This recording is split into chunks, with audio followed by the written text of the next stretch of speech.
विधानसभा में खाद्य संकट को लेकर कांग्रेस के प्रदर्शन पर बीजेपी विधायक रामेश्वर शर्मा ने तीखा पलटवार किया। उन्होंने कहा कि किसानों को प्रदेश में गुणवत्तापूर्ण खाद और बीज मिल रहा है, कहीं कोई किल्लत नहीं है। उन्होंने कांग्रेस पर तंज कसते हुए कहा, असल में खराब तो कांग्रेस का बीज हो गया है, जिसे अब जनता खरपतवार की तरह उखाड़ रही है। रामेश्वर शर्मा के बयान से संसद में हलचल मच गई। वहीं कांग्रेस नेताओं ने आरोप लगाया कि सरकार किसानों की समस्याओं को नजरअंदाज कर रही है और उनकी आवाज को दबाने की कोशिश कर रही है।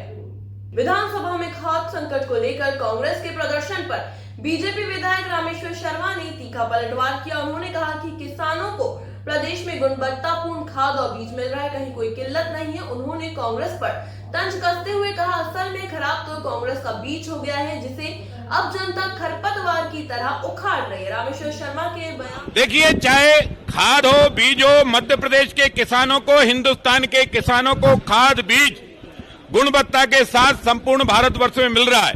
हाँ, ये बात अलग है कि कांग्रेस का बीज खराब हो गया है, कांग्रेस की जमीन को खरपतवार की तरह उखाड़ कर फेंका जा रहा है। न कांग्रेस को खाद मिलेगा, न कांग्रेस को बीज मिलेगा। मध्य प्रदेश की जनता ने और हिंदुस्तान की जनता ने कांग्रेस को उखाड़ कर फेंक दिया है और कांग्रेस को खरपतवार की तरह, या यूं कहा जाए कि इस समय बारिश में गाजर घास बहुत होती है, उसी तरह गाजर घास खर मौसम के आधार पर कांग्रेस खड़ी होती है और उसे जनता उखाड़ कर फेंक देती है। कांग्रेसियों को न खाद मिलेगा, न कांग्रेस को बीज मिलेगा। हिंदुस्तान के किसान को खाद भी मिलेगा, बीज भी मिलेगा। मध्य प्रदेश के किसान को खाद बीज दोनों उपलब्ध मिलेंगे।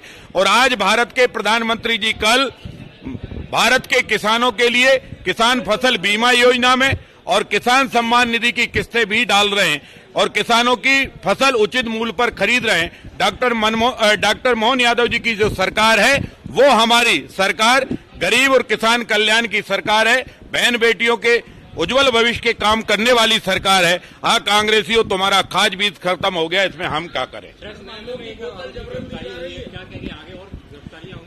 ड्रग्स मामला हो या लव जिहाद का मामला हो या लैंड जिहाद का मामला हो या और कोई जिहाद का मामला हो, सारे तार खंगारे जा रहे हैं, सारे कनेक्शन ढूंढे जा रहे हैं। हर स्तर पर जांच चल रही है। कोई भी अपराधी कितना भी ताना बाना बुने, अपराधी कान खोलकर सुन ले। जिस तरह मछली जाल बुनती है और अंतिम में अपने ही जाल में फंसकर मर जाती है, उसी तरह अपराधियों, चाहे जितने जाल बुन लो, एक दिन तुम्हारे बुने हुए अपराध के जाल में ही तुम फंसोगे, जूते खाओगे, जेल जाओगे, कानून के तहत सजा मिलेगी, वहीं सड़ते रहोगे। और तुम्हारी अवैध संपत्ति है, उस पर भी सरकार कार्रवाई करेगी। अभी हाल ही में डॉक्टर मोहन यादव जी की सरकार ने जो कार्रवाई की है, वो मध्य प्रदेश के इतिहास में सबसे बड़ी कार्रवाई है। आने वाले दिनों में जिससे भी तार जुड़ेंगे, वो उसको बेतार कर दिया जाएगा, उसका चेहरा समाज के सामने लाया जाएगा और उसको जेल में डाला जाएगा। कोई भी बचेगा नहीं। अब जितने साल जो भी सेवा करे, सेवा करने में किसी की कोई परेशानी नहीं है, लेकिन बाबा साहब अंबेडकर का संविधान भारत के हर नागरिक पर लागू है। बेटियों की सुरक्षा के लिए डॉक्टर मोहन यादव जी की सरकार, भारत सरकार वचनबद्ध है। ड्रग्स माफियाओं पर बुलडोजर चलाने के लिए भारत सरकार, मध्य प्रदेश सरकार वचनबद्ध है।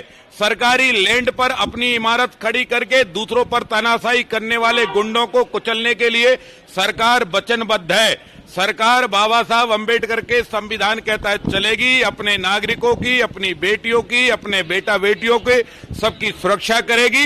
और माफिया काहे जो हो, चाहे जिससे संपर्क हो, उसको कुचला था, कुचला है और आगे भी कुचला जाएगा।